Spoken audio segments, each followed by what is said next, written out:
What's up, Taiwan? I'm Erika Liu with news from here in Taiwan and around the world. The number of volunteers in Taiwan's armed forces has fallen to a 5-year low.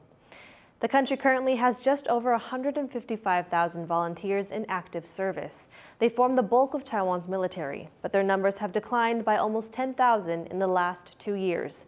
Last year, Taiwan extended mandatory military service from 4 months to 1 year. But while conscripts will serve for longer, some analysts say low salaries and heavy workloads mean fewer people are enlisting as career soldiers. 它有一些杂物会影响到部队的一些训练跟士气。譬如说，我从事救灾之后呢，往往按照部队实务来看几乎没有补休的机会，补足这个缺额的部分的话，其实我反而是希望说再增加说我们叫留营率的部分。One of Taiwan's oldest traditional markets just got a makeover. Our reporter Reese Ayers takes a look around the new site. Welcome to Taipei's newest and oldest market.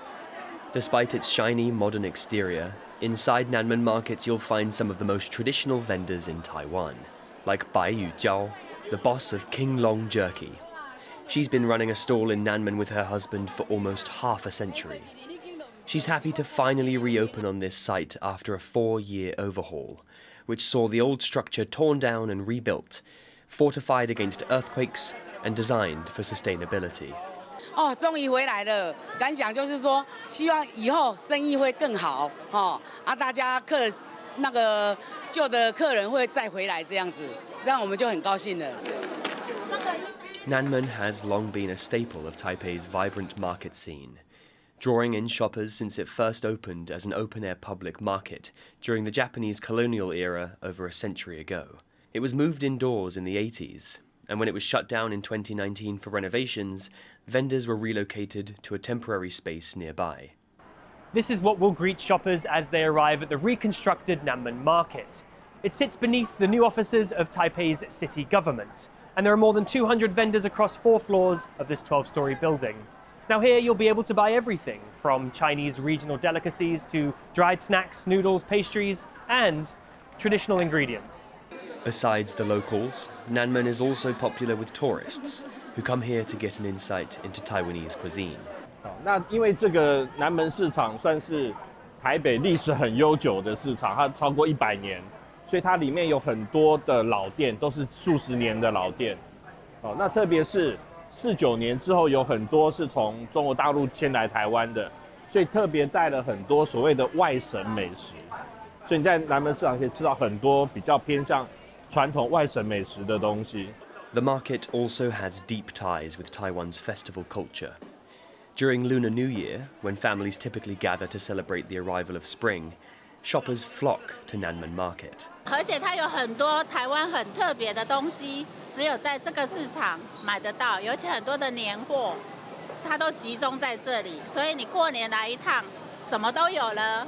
The building may be new, upgraded, and eco-friendly, but vendors here like King Long Jerky will continue to offer traditional fare, as Nanmen re-establishes itself as both a shopping landmark and a cultural space, one that honors the past as it looks ahead. Joseph Wu, Tiffany Wong, and Reese Ayers for TaiwanPlus.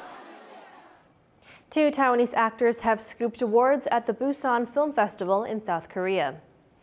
Xue Shiling won the Best Supporting Actor award for his work in Taiwan crime stories, while actress Buffy Chen took home the Rising Star of the Year award. Chen is known for playing the lead role in the hit Netflix show Wavemakers. Disney's superhero series Moving was a big winner, bagging 6 awards, while the award for Best Director went to China's Xing Shuang for his work on the show The Long Season.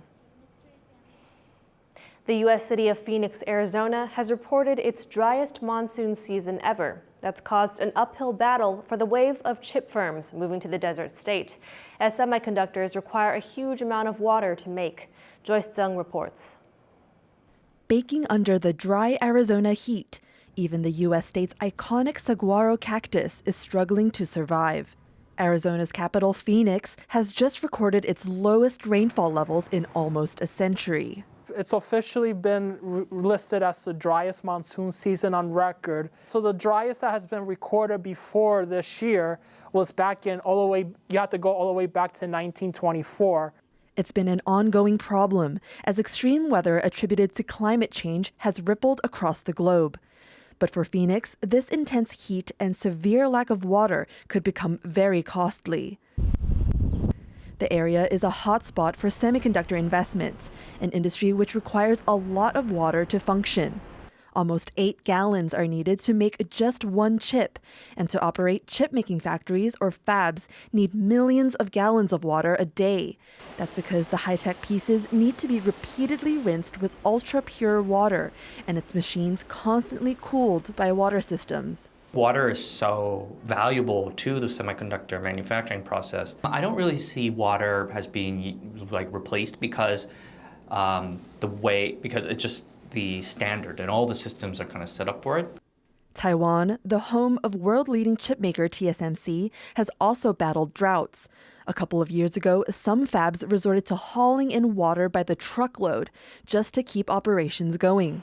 But analysts say that delivering water is a valid solution, since once fabs get it there, they can reuse the water over and over again.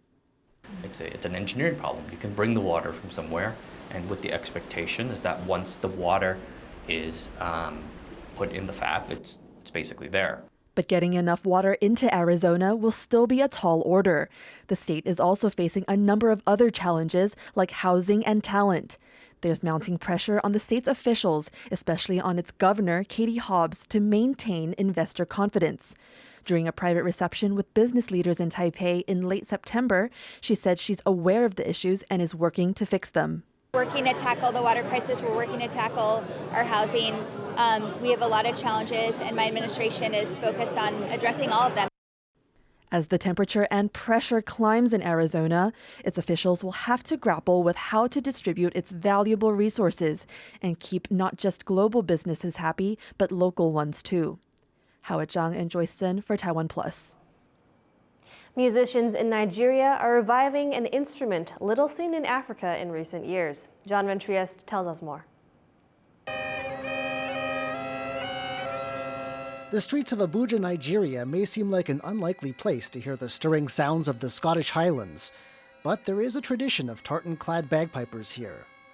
Some may see the bagpipes as a remnant from the British colonial era, but Chukwu Kalu is someone who's embraced this most Scottish of instruments as their own.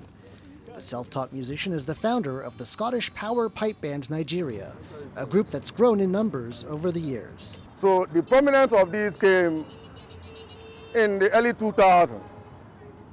And since then we've been progressing gradually from 3-man band to 5, 8, 10, up to 24 as we speak right now. Bagpiping has not been a common sound in Nigeria since the country's independence in 1960, making the sight of pipers marching on the streets a puzzling novelty for some. But those who stop to take a closer look like what they see. What I like most is their dressing. This dressing. The dressing can just move you. Whatever you are doing, you will just say, let me see what these people are up to. The Scottish power pipe band Nigeria has now become established enough to book professional gigs at weddings and national events.